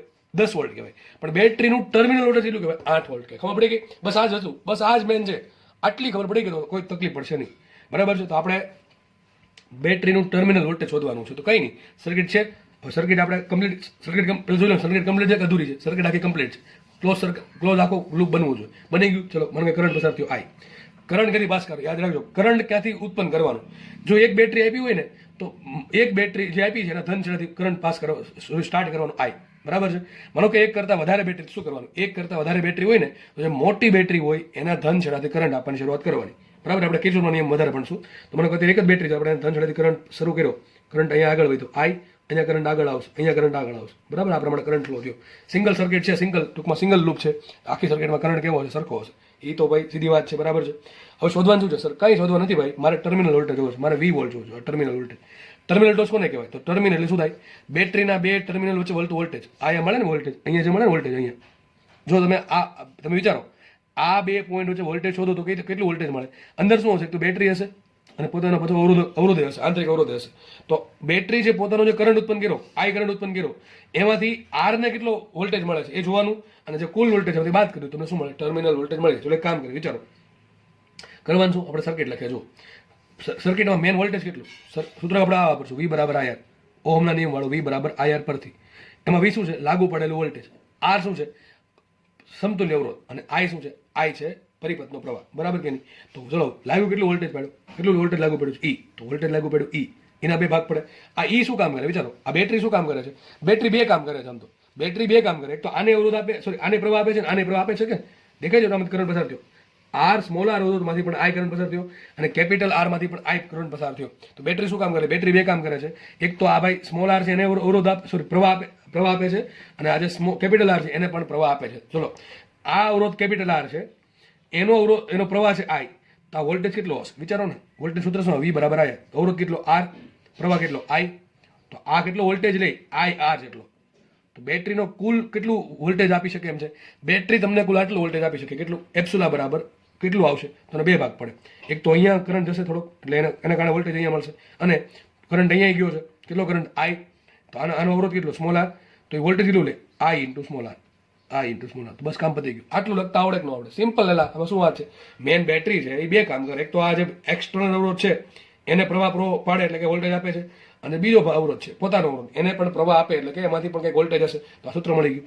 શું મળી ગયું? વી બરાબર આઈઆર પ્લસ આઈઆર. તો મને એમ કહો, તમને ઘણી વખત આવું પૂછે કે બેટરીને આંતરિક અવરોધ આટલો છે, બેટરી આટલા વોલ્ટની છે, અને એને આટલા અવરોધ સાથે જોડી દીધી, તો પરિપથનો પ્રવાહ શું હશે? મળે કે ન મળે? કોને કરતા બનાવો? આઈને કરતા બનાવો. તો આઈ બરાબર શું આવશે? આઈ બરાબર, વિચારો પહેલાં તો આઈ કોમન નીકળે આમાંથી. આઈ કોમન નીકળશે. સૂત્ર શું આવશે? આર પ્લસ આર છેદમાં જવા દો તો શું આવશે? એપ્સિલોન છેદમાં આર પ્લસ આર. આ થઈ ગયું સૂત્ર.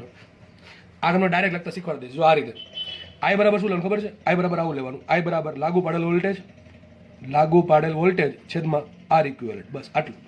હંમેશા આ કોઈ પણ સર્કિટ હોય એમાં લાગુ પડશે. પ્રવાહ શું હશે?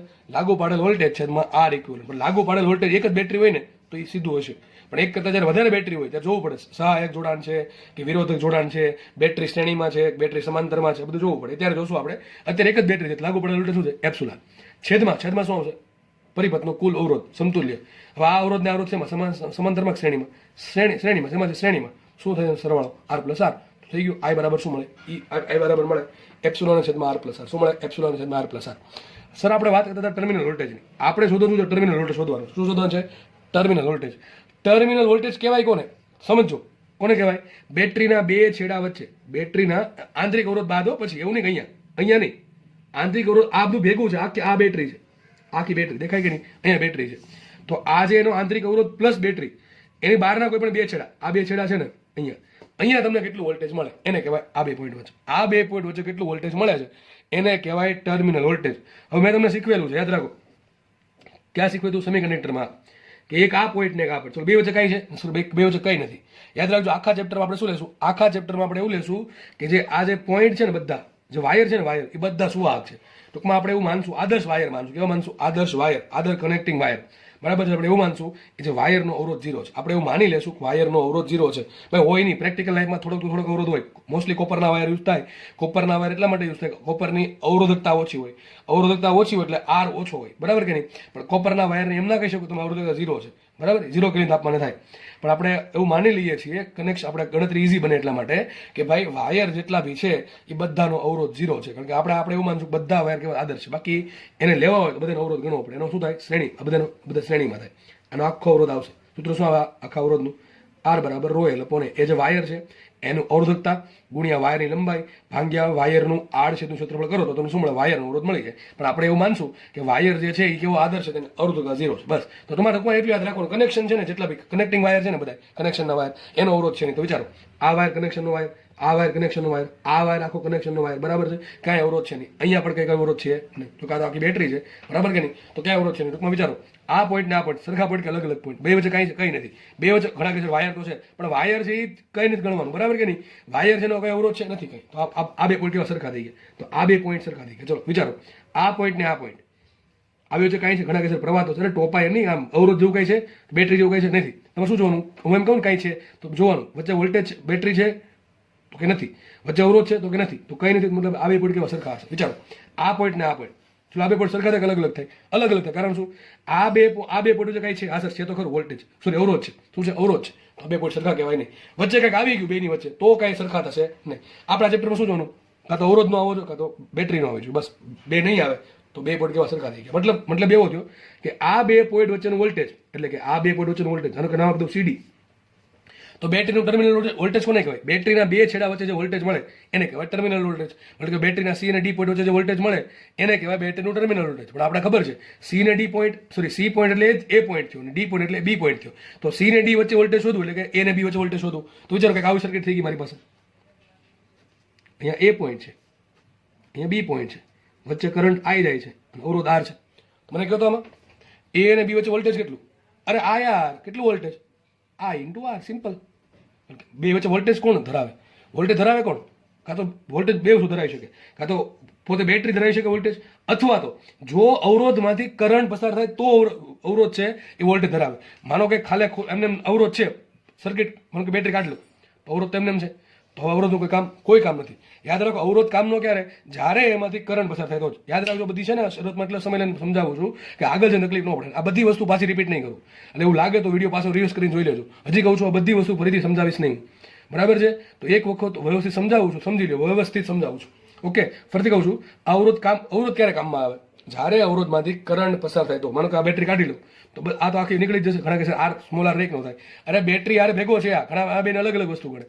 મેં શું કીધું? આ બે એક જ છે, આ અંદર છે, બરાબર? આ બહારનો અંદર હોય. આપણે અંદર ક્યાં દોરવા જવો અવરોધ? એટલે સાઈડમાં દોરીએ એને બોક્સમાં નાખીને. તો આ તો બાહ્ય અવરોધ છે. હું જેવી બેટરી કાઢી લઉં તો કરંટ કેટલો? 0. તો અવરોધનું કોઈ કામ જ નથી, બરાબર? અવરોધનું કોઈ કામ નથી. અત્યારે અવરોધ છે, આ અવરોધ છે. શું એમાંથી કરંટ પસાર થાય છે? સર આ થાય છે, આ અવરોધમાંથી કરંટ પસાર થાય છે. ઓકે, ચલો કેટલો કરંટ પસાર થાય છે? આઈ કરંટ પસાર થાય છે. તો આઈ કરંટના કારણે કોઈ પણ અવરોધમાં, યાદ રાખજો, આર અવરોધ હોય અને એમાંથી જો આઈ કરંટ પસાર થાય તો કેટલું વોલ્ટેજ લે? વી બરાબર આર. કેટલું વોલ્ટેજ લે? વી બરાબર આર. તમને સૂત્ર મળી ગયું, વી બરાબર આઈ ઇન્ટુ આર. શું મળી ગયું? વી બરાબર આઈ ઇન્ટુ આર. તો આ જે છે ને વી બરાબર આઈ આર, એમાં જે વી છે ને એને કહેવાય ટર્મિનલ વોલ્ટેજ. અરે ભાઈ બુદ્ધિ વાપરો, તમારી બુદ્ધિ વાપરો. મેં ટર્મિનલ વોલ્ટેજ કોને કીધું? કે આપણે કેટલું વાપરી શકીએ? આપણે કેટલું વાપરી શકીએ છીએ? આમાં આપણો કામનું શું છે? આર છે. એ કેટલું વોલ્ટેજ લે? તો એનો કરંટ ગુણ્યા અવરોધ આયર. તો મારા માટે ટર્મિનલ વોલ્ટેજ શું થાય? વી બરાબર આયર. હવે ક્યાં ગોખવાની વાત છે? આપણો અવરોધ કયો? આપણા આ નથી કામનું, આપણા આ કામનું છે. મારે બે જે વસ્તુ જોડી છે એને ભાઈ કેટલું વાપરી શકે વોલ્ટેજ? વધુ આપી કેટલી શકે બેટરીનું વોલ્ટેજ એપ્સુલા છે, પણ હું કેટલું વાપરી શકું છું બેટરી પાસેથી એ મારા કામનું છે. તો હું મારો અવરોધ આર છે, બરાબર? આપણા અવરોધ આર છે અને એમાંથી કરંટ પસાર થયું આઈ. તો કેટલું વોલ્ટેજ લઈ શકે વધુ? તો આયર જેટલું, આનાથી વધારે લઈ શકશે નહીં. તો વી બરાબર આયર. તો આ મારું શું થઈ ગયું? Terminal voltage. તો વીને શું કહેવાય? વીને કહેવાય ટર્મિનલ વોલ્ટેજ. શું કહેવાય? વીને કહેવાય ટર્મિનલ વોલ્ટેજ. ચલો આની કિંમત શોધવી છે મારે. તો વી એમને રાખો. આઈની કિંમત શું છે? હવે તમે રકમમાં આઈ તો આપ્યો નહીં હોય, તમને એમ કે ટર્મિનલ વોલ્ટેજ શોધો. તમને આપ્યું શું છે? 3 વસ્તુ આપી હોય. એપ્સુલા આપ્યું હોય, આર આપ્યું હોય, કેપિટલ આપ્યું હોય. ચલો તો કઈ નહીં, આઈ જો ઉપર મળે છે. આઈ શું છે?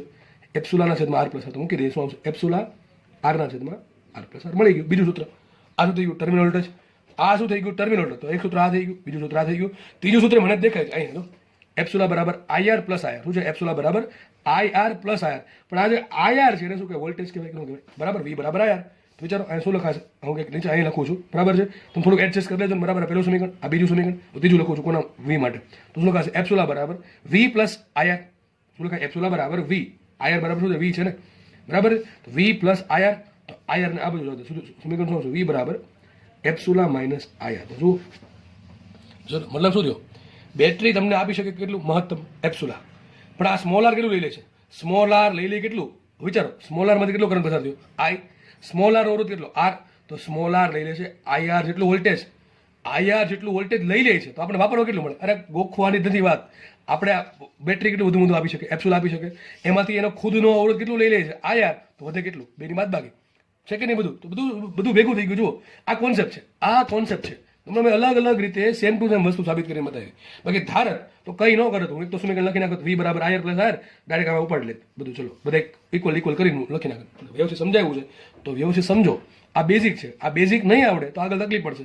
બેઝિક આવડી ગયું તો તકલીફ બહુ ઓછી પડશે, અથવા તકલીફ નહીં પડે, નહીંવત પડશે. બરાબર કે નહીં? તો મતલબ યાદ રાખો હંમેશા આપણે જે બેટરી માર્કેટમાંથી લાવીએ ને એની ઉપર 10 વોલ્ટ લખ્યું હોય, તો માનો કે એનું ઈએમએફ 10 વોલ્ટ લખ્યું છે, તો યાદ રાખો કોઈ દી આપણે 10 વોલ્ટ વાપરી નહીં શકીએ. કેટલું વાપરી શકશું? એનો આંતરિક અવરોધ જેટલો મોટો, વિચારો, જેટલો આંતરિક અવરોધ મોટો એટલું આપણે ઓછું વાપરી શકીએ. બેટરીનો આંતરિક અવરોધ જેટલો મોટો એટલું આપણે ઓછું વાપરી શકીએ બેટરીનું ઈએમએફ. અને આપણે જે વાપરી શકીએ છીએ એને કહેવાય terminal voltage. Simple terminal voltage V કોને કહેવાય? બેટરી આપણે લાવ્યા માર્કેટમાંથી તો એનો આપણે વાપરી યુઝ કેટલો કરી શકીએ મેક્સિમમ, એને કહેવાય ટર્મિનલ વોલ્ટેજ. તો જો જેટલો આઈ મોટો હશે ને, જેટલો કરંટ મોટો હશે ને, એમ વોલ્ટેજ ઓછું મળે. બરાબર કે? જેટલો આઈ મોટો એટલો આઈઆર મોટું. આઈઆર મોટું એટલે આ તો ફિક્સ થઈ ગયું, આ તો ફિક્સ થઈ ગયું. એક વખત બેટરી બની ગઈ એપ્સ્યુલા ફિક્સ થઈ ગયું. જો કે આરે ફિક્સ થઈ જાય, એક વખત બેટરી બને સ્મોલ આરે ફિક્સ થઈ જાય, પણ ડિપેન્ડ કોના પર? આર પર, આઈ પર કરે. આઈ કોના હાથમાં છે? આપણા હાથમાં છે. આઈ કોના હાથમાં? આપણા હાથમાં છે. આઈ આપણા હાથમાં છે. જુઓ હવે જો સમજો ખાસ, જેટલો અવરોધ મોટો, જેટલો સ્મોલાર મોટો, એટલું આઈ નાનું, અને જેટલો આઈ નાનો એટલું વી મોટું. આ બધું પૂછાય જો, આ બધું પ્રશ્ન પૂછાય છે. કારણ શું? આઈ બરાબર એપ્સ્યુલા બાય આર પ્લસ આર. એપ્સ્યુલા અચળ છે, આર અચળ છે. આપણા હાથમાં શું છે? સ્મોલ આર છે. કેવડો અવરોધ ફિટ કરો આપણા હાથમાં છે. તો જેટલો મોટો અવરોધ ફિટ કરશો એટલો કરંટ કેવો આવશે? ઓછો આવશે. એટલો કરંટ મોટો બરાબર એટલું વોલ્ટેજ ઓછું મળે. જેટલો કરંટ નાનો એટલું વોલ્ટેજ વધારે વાપરવા મળે. બરાબર? તો બેટરીનું મેક્સિમમ આપણે વોલ્ટેજ વાપરવા માટે તો ટર્મિનલ લોડ વધે, એના માટે કન્ડિશન શું હોવી જોઈએ? કન્ડિશન એવી જોઈએ કે આર વધારે હોવો જોઈએ. કેવો હોવો જોઈએ? આર વધારે હોવો જોઈએ. પણ અવરોધ વિચારો, જે આપણે લોડ છે એ બહુ મોટો હોય તો બની શકે બેટરી કામ જ ન કરે. બરાબર? આપણે માનો કે 15 વોલ્ટનો લોડ છે, તમે 10 વોલ્ટની બેટરી જોડો, કામ લાગશે? નહીં લાગે. કારણ શું? બેટરીની કેપેસિટી જ નથી એટલે આપવાની. સમજ પડે? એટલા માટે મોટી બેટરી જોઈએ. સમજ પડે કે ન પડે? એટલે આપણે ઘણી વખત બેટરીને સિરીઝમાં અથવા પેરેલલમાં કનેક્ટ કરતા હોઈએ છીએ. બરાબર કે નહીં? મોસ્ટલી સિરીઝમાં કનેક્ટ કરીએ. તમારો જે રિમોટ કંટ્રોલર છે, રિમોટ કંટ્રોલર, બસ એમાં આ જ વસ્તુ થાય. ઘણી વખત રિમોટ કંટ્રોલરમાં એક સેલથી બે સેલથી કામ ચાલતું હોય. કારણ શું? રિમોટ કંટ્રોલર છે એનો કંઈક અવરોધ એટલો હશે, અથવા એનો જે લોડ છે એટલો હશે કે એક બેટરી જોડો તો એ સફિશિયન્ટ નથી. તો આપણે શું કહું છું? બે બેટરીને સિરીઝમાં કનેક્ટ કરીએ. બરાબર? ઘણા કે આપણે બાજુમાં જોડીએ, પણ બાજુમાં નહીં, સિરીઝમાં હોય. બરાબર? શેમાં હશે? સિરીઝમાં હશે. એ પછી ભણશું આપણે. તો એ બે બેટરીને સિરીઝમાં જોડે શું થાય? વોલ્ટેજ વધી જાય, એટલે પછી આપણું કામ કરશે. બરાબર છે? આગળ વધીએ. જો માનો કે આમાં એમ લખ્યું છે, બીજો કેસ લઈએ. આમાં બીજો કેસ લઈ લઈએ. શું કહે છે? કે બેટરીના બંને છેડાને સુવાહક તાર વડે જોડતા. શું કીધું? બેટરીના બંને છેડાને સુવાહક તાર વડે જોડી દઈએ. એક બેટરી છે, એનો આંતરિક અવરોધ છે. હવે શું કરવાનું છે? બેટરીના બંને છેડાને સુવાહક તાર વડે જોડવાનું છે. શેના વડે જોડવાનું છે? સુવાહક તાર વડે. ટૂંકમાં ડાયરેક્ટલી કોઈ અવરોધ અથવા કોઈ લોડ જોડવાનો નથી. બહારથી કોઈ અવરોધ અથવા લોડ જોડવાનું છે નહીં. કરવાનું શું? ધારો કે કરંટ પસાર થયો, આઈ. કેટલો કરંટ પસાર થયો? બેટરી આજે સર્કિટ કમ્પ્લીટ થઈ કે ન થઈ? સર્કિટ તો કમ્પ્લીટ થઈ. સર્કિટ કમ્પ્લીટ થાય તો યાદ રાખો હંમેશા કરંટ પસાર થાય. અને સર્કિટ ઓપન હોય તો કોઈ દી કરંટ પસાર થાય નહીં. બરાબર છે? તો સર્કિટ કમ્પ્લીટ થઈ ગઈ. આ સર્કિટ તો કમ્પ્લીટ છે. તો હવે મારે શું શોધવાનું છે? વોલ્ટેજ શોધવાનું. ચલો સૂત્ર લખો. કરંટ કેટલો હશે? વિચારો ને, મેન વોલ્ટેજ કેટલું? એપ્સ્યુલા શું કામ કરે? કરંટ આપે. કેટલો કરંટ આપે? આઈ કરંટ વાપરે કોણ? એકલો અવરોધ. આ એકલો પોતાનો અવરોધ વાપરી નાખે. કેટલો વાપરે? આયા. પતી ગઈ વાત. આટલું આવે. વી એપ્સ્યુલા બરાબર આયર. શું આવે? એપ્સ્યુલા બરાબર આયર. સમજ પડે કે ન પડે? એપ્સ્યુલા બરાબર આયર આવશે. કારણ શું? એ બીજો કોઈ અવરોધ બહારથી જોડો છે નહીં. અને હકીકત સુવાહક તાર જોડો હોય, એ સુવાહક તારનો થોડોક તો અવરોધ હોય જ. સુવાહક તારનો થોડોક તો પ્રેક્ટિકલ લાઈફમાં અવરોધ હશે. તો તમને કોઈ દિવસ આ કન્ડિશન મળે નહીં. એપ્સ્યુલા બરાબર આયર આમ ન મળે. આ પ્રમાણે કમ્પ્લીટ કરશો સર્કિટ તો તમને એપ્સ્યુલા બરાબર આયર પ્રેક્ટિકલ ન મળે નહીં. કારણ કે હજી પ્લસ કંઈક કરવું પડે. I into R. આર શું છે? આર છે જે વાયર જે છે ને, કનેક્ટિંગ વાયર, એનો અવરોધ. પણ આપણે 0 જ લેશું. તો એપ્સ્યુલા બરાબર આયર આપણા કેસમાં આવશે એપ્સ્યુલા બરાબર આઈ ઇન્ટુ આર. શું આવશે? એપ્સ્યુલા બરાબર આઈ ઇન્ટુ આર. તો વિચારો આ કેસમાં ટર્મિનલ વોલ્ટેજ કેટલું? અહીંયા વિચારો, આ બે પોઈન્ટ વચ્ચે વોલ્ટેજ કેટલું હશે? વિચારજો, આ બે પોઈન્ટ વચ્ચે વોલ્ટેજ કેટલું? તો આ પોઈન્ટ એટલે આ પોઈન્ટ જ થયો, અને આ પોઈન્ટ એટલે આ પોઈન્ટ જ થયો. વિચારો હવે આ પોઈન્ટ ને આ પોઈન્ટ બે વચ્ચે જે વોલ્ટેજ હશે એ જ મારું ટર્મિનલ વોલ્ટેજ થાય. હમણાં કીધું એ પ્રમાણે આ પોઈન્ટ અને આ પોઈન્ટ વચ્ચે વોલ્ટેજ થાય એ શું થાય? મારું ટર્મિનલ વોલ્ટેજ થાય કે ન થાય? તો વિચારો ને, હવે આ પોઈન્ટ અને આ પોઈન્ટ વચ્ચે શું છે? કોઈ અવરોધ છે? કોઈ નથી. ખાલી વાયર છે. વાયર અવરોધ કેટલો? 0. તો આ પોઈન્ટ અને આ પોઈન્ટ વચ્ચે કોઈ વોલ્ટેજ નથી. કેટલો આવે? 0 આવે. અને સીધી વાત છે. તો વિચારો ને, જેટલું બેટરી ઉત્પન્ન કરે છે એટલું પોતે આ ખાઈ જાય છે. કારણ કે એપ્સ્યુલા બરાબર આયર લખ્યું છે. સમજ પડે કે ન પડે? પેલા એપ્સ્યુલા બરાબર આયર મતલબ શું થયો? કે જેટલું બેટરી ઉત્પન્ન કરે બધું આ ભાઈ ખાઈ જતું. આપણે મળે કેટલો વાપરવા? 0. આપણે ભાઈ વાપરતા જ નથી, ક્યાંથી મળે? આપણે કેટલું વાપરીએ? 0 વાપરીએ. કારણ કે આપણે ખાલી વાયર કનેક્ટ કરી દીધો. બીજું આપણે લોડ કંઈ કનેક્ટ કર્યો છે નહીં. તો આપણે કંઈ વાપરતા જ નથી, યુઝ કરતા નથી બેટરીનું. બધું વોલ્ટેજ ક્યાં જશે બેટરીનું? આંતરિક અવરોધને સંતોષવામાં. સમજ પડે કે ન પડે? તો એપ્સુલા બરાબર આ કેસમાં આપણે બેટરીનું ટર્મિનલ વોલ્ટેજ 0 આવે એટલે કે એપ્સુલા બરાબર આયર હશે. જેટલું બેટરી વોલ્ટેજ ઉત્પન્ન કરશે બધું કોણ ખાઈ જશે? એનો પોતાનો જ અવરોધ ખાઈ જશે. કારણ કે આપણે એને સુવાહક વાયર વડે કનેક્ટ કરેલ છે. પ્રેક્ટિકલ લાઈફમાં હજી પ્લસ હું કહું છું આયર આવે બરાબર છે, તો ત્યાં વી બરાબર આયર થઈ જશે. ઓકે, આપણે અહીંયા વાયરને હંમેશા આપણે આ ચેપ્ટર પૂરતો અથવા આમ તો આ ફિઝિક્સ ધોરણ 12 પૂરતો આપણે વાયરને કેવું ગણશું? સુવાહક ગણશું. ચલો ત્રીજો કેસ લઈ લઈએ. આમાં ત્રીજો કેસ લઈ લઈએ. બેટરીને ઓપન સર્કિટ આપતા. ઓપન સર્કિટ મતલબ શું થાય? સર્કિટ ઓપન છે, સર્કિટ કમ્પ્લીટ જ નથી. સર્કિટ કેવી છે? કમ્પ્લીટ નથી. ટૂંકમાં આ રીતે માનો કે બેટરી લાવ્યા, આ પ્રમાણે જોડી દીધી, આ પ્રમાણે બરાબર છે. ચલો આમને આવી સર્કિટ છે, આ સર્કિટ થઈ ગઈ ઓપન સર્કિટ બરાબર. ચલો આ એ પોઈન્ટ, આ બી પોઈન્ટ, આ એ પોઈન્ટ એટલે આ પોઈન્ટ થયો કે ન થયો? આ એ પોઈન્ટ થાય. બે વચ્ચે કઈ છે ને આપણે બી પોઈન્ટ જ થાય. ચલો ક્વેશ્ચન એમ છે, આમાં કરંટ કેટલો હશે? અરે સાહેબ સર્કિટ જ ઓપન, કરંટ કેટલો? હમણાં કીધું 0 હોય. કેટલો કરંટ હોય? 0 હોય. વિચારો ને, અહીંથી કરંટ ઉત્પન્ન થયો, ક્યાં આવશે? અહીંયા આવશે. હવે કરંટને અહીંથી અહીંયા જવું હોય તો આટલો હવાના માધ્યમને આયનીકરણ કરવું પડે, ટૂંકમાં આટલું સ્પાર્કિંગ કરવું પડે. હવે આટલી તો કેપેસિટી છે નહીં કે ભાઈ વીજળી ઉત્પન્ન થાય સ્પાર્કિંગ થાય બરોબર. અહીંથી કરંટ પસાર થશે નહીં. ટૂંકમાં કરંટ કેટલો હશે? 0 હશે. વિચારો આપણે આમાં ટર્મિનલ વોલ્ટેજ કેટલું હશે? આ પ્રશ્ન પૂછાય. ઓપન સર્કિટ વોલ્ટેજમાં ટર્મિનલ વોલ્ટેજ કેટલું? તો વિચારો ટર્મિનલ વોલ્ટેજ કોને કહેવાય? આ પોઈન્ટ અને આ પોઈન્ટ વચ્ચે વોલ્ટેજ. હવે આ પોઈન્ટ અને આ પોઈન્ટ વચ્ચે વોલ્ટેજ મતલબ શું થાય? આ બે પોઈન્ટ વચ્ચે વોલ્ટેજ થાય ન થાય? સર્કિટનો કરંટ કેટલો છે? 0. તો I બરાબર 0. બેટરીનો આંતરિક અવરોધ કેટલો? R તો હોય જ ને ભાઈ, R તો હોય જ તે. કરંટ હોય કે ન હોય, અવરોધ તો ચલો હશે જ તે. આ શું છે? પ્લસ ઈ છે કે ન પડે? આ શું છે? એપ્સુલા છે. વિચારો આ બે પોઈન્ટ વચ્ચે વોલ્ટેજ કેટલો? તો વિચારો ને, આ બે પોઈન્ટ વચ્ચે વોલ્ટેજ કેટલો હશે? તો આ અવરોધ છે, અવરોધ. એ કાંઈ વોલ્ટેજ લે છે? ના. લખીએ અહીંયા IR બરાબર 0 આવશે કે ન આવે? આ સર્કિટમાંથી સર્કિટ કમ્પ્લીટ નથી એટલે સર્કિટનો પ્રવાહ 0 છે. હવે સર્કિટનો પ્રવાહ 0 છે તો આજે આંતરિક અવરોધ છે કેટલો અવરોધ મળે? કેટલો પ્રવાહ મળે? 0 મળે. તો આંતરિક અવરોધ પોતે મેં હમણાં કીધું, મેં શું કીધું? અવરોધ ક્યારે એક્ટિવ થાય? જો અવરોધમાંથી પ્રવાહ પસાર થાય તો જ અવરોધ એક્ટિવ થાય. પણ આ સાલો જે અવરોધ છે એમાંથી કરંટ પસાર થયો જ નહીં તો એ પોતે કેટલું લેશે? 0 વોલ્ટ લેશે. કેટલું લેશે? 0 વોલ્ટ લેશે. મતલબ શું થયો? આ બે પોઈન્ટ વચ્ચે અવરોધ નથી એમ માનો બરાબર. આનો મતલબ એમ થાય કે તમે આમ દોર રાખો ને તો ચાલે. સર્કિટ સમજવા માટે ખાલી સર્કિટ સમજવા માટે આ ખાલી બેટરી જ છે. કારણ શું? અવરોધ છે પણ સાવ નકામો છે. અવરોધ છે પણ નકામો છે. વિદ્યુતની દ્રષ્ટિએ હાવ નકામો છે. કારણ શું? એમાંથી કોઈ કરંટ પસાર થતો નથી એટલે એની પાસે કોઈ વોલ્ટેજ છે નહીં. મતલબ માનો છે જ નહીં, અવરોધ જ નથી. મતલબ વિચારો આ બે પોઈન્ટ વચ્ચે વોલ્ટેજ શું હશે? આ બે પોઈન્ટ વચ્ચે વોલ્ટેજ શું? ઈ હોય. પણ આ બે પોઈન્ટ વચ્ચે વોલ્ટેજ મળે એને શું કહેવાય? નીચેના બે પોઈન્ટ વચ્ચે વોલ્ટેજ આને શું કહેવાય? Terminal voltage V. તો આ કેસમાં શું થાય? વી બરાબર એપ્સુલા. શું સાબિત થાય? વી બરાબર એપ્સુલા. યાદ રાખો ઓપન સર્કિટના કેસમાં વી બરાબર એપ્સુલા મળે. ટૂંકમાં આપણે માનો કે બેટરી હું લાવ્યો છું, માનો કે બેટરી છે, આજે સેફ્રોન કલરની બેટરી છે, એને આમને મૂકી દીધી છે, એને આમને મૂકી દીધી છે. કરંટ કેટલો પસાર થાય? 0. કરંટ પસાર થયો 0. એનો અંદર આંતરિક અવરોધ તો હશે. હવે આંતરિક અવરોધ છે પણ સાલા ભાઈ કરંટ છે નહીં તો કેટલો વોલ્ટેજ લે? 0 લે. વાપરવા કેટલું મળે? અત્યારે જો કે વાપરવા મળશે જ નહીં કારણ કે બેટરી તો આપણે કનેક્ટ નહીં કરી શકીએ. સમજ પડે કે નહીં? ઓપન સર્કિટના કેસમાં આ બે પોઈન્ટ વચ્ચે વોલ્ટેજ કેટલો હશે? અને બેટરીનો જેટલો વોલ્ટેજ છે એટલો જ હશે કારણ કે અંદર આંતરિક અવરોધ છે પણ સાવ નકામો છે. એ જે છે કરંટ 0 હોવાના કારણે કોઈ વોલ્ટેજ ખર્ચશે નહીં. કોનો? બેટરીનું. યાદ રાખો ટર્મિનલ વોલ્ટેજ ઓછો ક્યારે આવે? જ્યારે આ ભાઈ છે ને, આ ભાઈ કોઈ વોલ્ટેજ ન લઈને તો આ કેસમાં વોલ્ટેજ લેતું નથી. કેટલો આવશે? વી બરાબર એપ્સુલા. થઈ ગઈ સિમ્પલ વાત. જો આગળ વધીએ. છેલ્લો કેસ લઈ લઈએ, બેટરીનું ચાર્જિંગ. હવે માનો કે આપણે બેટરીનો યુઝ કરતા જશું તો બેટરી કેવી થઈ જાય? ડિસ્ચાર્જ થઈ જાય. તો અમારે શું કરવું? બેટરીને ચાર્જ કરવી છે. તો બહુ સિમ્પલ છે.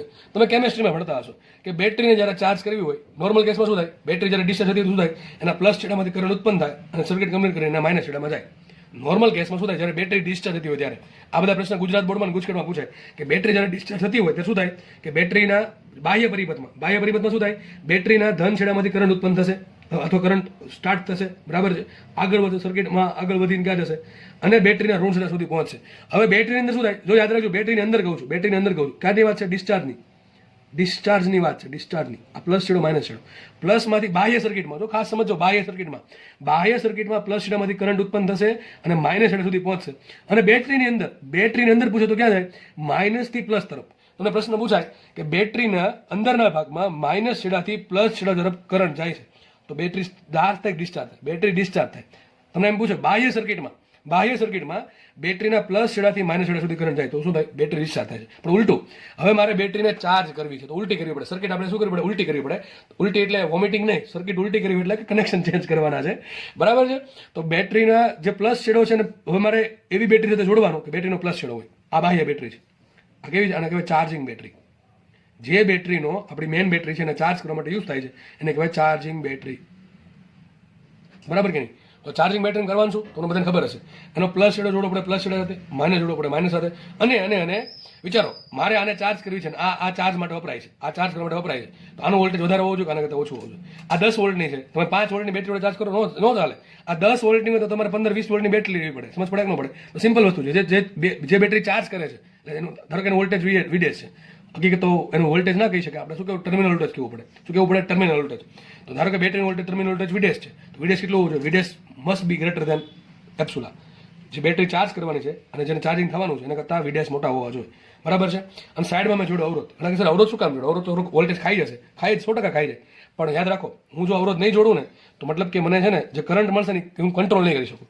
અને ઉપર જો તીર કર્યું છે, તીર એટલે શું થાય? વેરિયેબલ. આને હું ચેન્જ કરી શકું. આ અવરોધ કેટલો રાખવો એ મારા હાથમાં છે.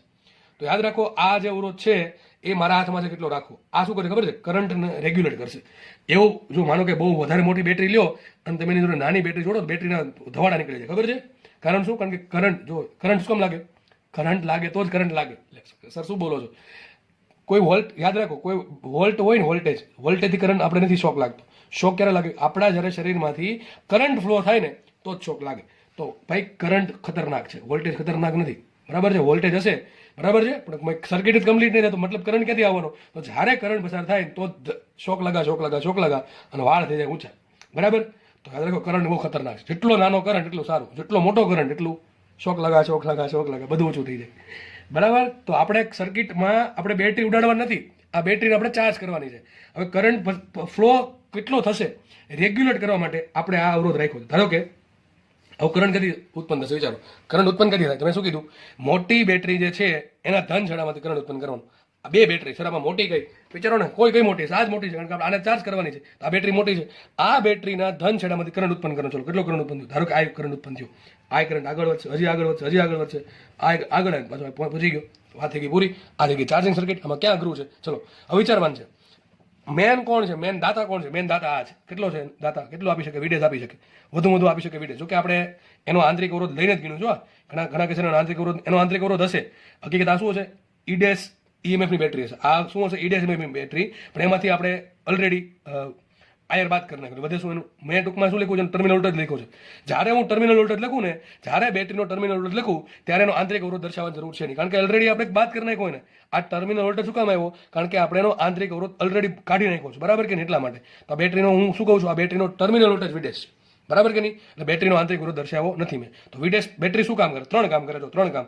એક તો આને અવરોધ આપે, આને પ્રવાહ આપે, આને પણ પ્રવાહ આપે છે, અને આ બેટરીને પણ ચાર્જ કરે છે. શું કરે છે? આ બેટરીને પણ ચાર્જ કરે છે. તો વિડેશ બરાબર શું આવશે? વિડેશ બરાબર, ચલો આનો અવરોધ કેટલો? R.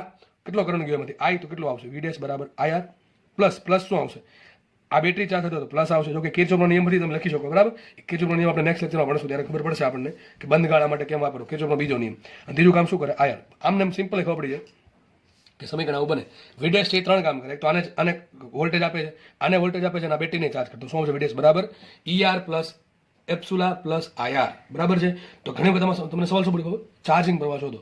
ચાર્જિંગ પ્રવાહ મેળવો. હવે ચાર્જિંગ પ્રવાહ કોને કહેવાય? તો બસ જ્યારે બેટરી ચાર્જ થતી હોય ત્યારે સર્કિટમાંથી જે કરંટ ફ્લો થતો હોય એને કહેવાય ચાર્જિંગ પ્રવાહ. તમારે શોધવાનું શું હોય? I શોધવાનું હોય. તો એક કામ તો I અહીંયા છે ને I અહીંયા છે, તો બેમાંથી I કોમન કાઢી નાખીએ અને એપ્સુલન જવા દેવા દીધું. શું આવશે? વિડેશ માઇનસ એપ્સુલા બરાબર શું આવશે? I કાઉન્સમાં R plus R. તો માટે મને મળી ગયું I બરાબર શું આવશે? વિડેશ માઇનસ એપ્સુલા છેદમાં R પ્લસ R. આનો દાખલો પૂછાયેલ છે. આનો દાખલો ગણાવીશ નહીં ભાઈ, આવો દાખલા નહીં ગણાવું. બરાબર છે? દાખલામાં કંઈ ના હોય, તમને કેપ્સ્યુલ આપી દે, R આપી દે, R આપી દે. હવે એવું મારે એવો દાખલા જ શીખવાડો, તમે ખાલી કિંમત મૂકીને શીખવાડું ગુણાકાર ભાગાકાર અને સરવાળો શું આવે. બરાબર છે? એ તમે શીખીને આવ્યા છો. હું એવું કોઈ દિવસ નહીં શીખવાડું કે કિંમત મૂકવાનું હોય, ગુણાકાર કરવાનો, ભાગાકાર કરવાનો, બાદબાકી કરવાનું, એવું સાથે શીખી લેવું. બરાબર છે કે નહીં? આ સીધી વાત છે. તમને રકમમાં શું આપી દેશે? વિડેશ આપી દે, એપ્સુલ આપી દે, સ્મોલ r આપી દે, કેપિટલ આપી દે, બધાની કિંમત મૂકવાની. મેન શું છે? સમીકરણ બનાવવું અને કોન્સેપ્ટ સમજાવો. મારું કામ એ છે. બરાબર? તમને વસ્તુ સમજાવું છું. ઓકે? તમને વિડેશ ગમે એટલે આપી દે, 10 વોલ્ટ આપે, 5 વોલ્ટ આપે, 2 અવરોધ આપી દે, તમને I મળે કે ન મળે? I મળી જાય. હવે એવા દાખલા હું ગણાવીશ નહીં કરે. તમે વિડેશ 10 મૂકો, I 5 મૂકો, I 4 મૂકો ને 3 મૂકો, એવું જાતે કરી લેવું. તો આ શું મળી ગયું? આ છે ચાર્જિંગ કરંટ. શું છે? આ ચાર્જિંગ કરંટ છે. બરાબર કે નહીં? તો આ વસ્તુ ખાસ યાદ રાખવી. બરાબર? તો એક કામ કરીએ, લેક્ચર આપણે અહીંયા રાખે. નેક્સ્ટ લેક્ચરથી આપણે શ્રેણી જોડાણ, સમાંતર જોડાણ જોડશું, અને ત્યારબાદ કિર્ચોફના નિયમ બંને ફર્સ્ટ લો અને સેકન્ડ લો જોશું, અને ત્યારબાદ આપણે સર્કિટ સોલ્વ કરશું, અલગ અલગ સર્કિટ્સ. બરાબર કે નહીં? આ પાર્ટ વધારે ઇન્ટરેસ્ટિંગ છે. જો કે બધા પાર્ટ ઇન્ટરેસ્ટિંગ જ હોવા જોઈએ. કોઈ ચેપ્ટર એવું નહીં કે આ થોડુંક મને નથી ગમતું કે ગમે છે, એવું કોઈ હોવું જ ના જોઈએ. બધા ચેપ્ટરમાં ઇક્વલ મહત્વ આપવાનું અને બધા સબ્જેક્ટને ઇક્વલ મહત્વ આપવાનું, તો જ છેલ્લે જીત થશે, બાકી નહીં થાય. ઓકે? મળીએ નેક્સ્ટ ટાઈમ.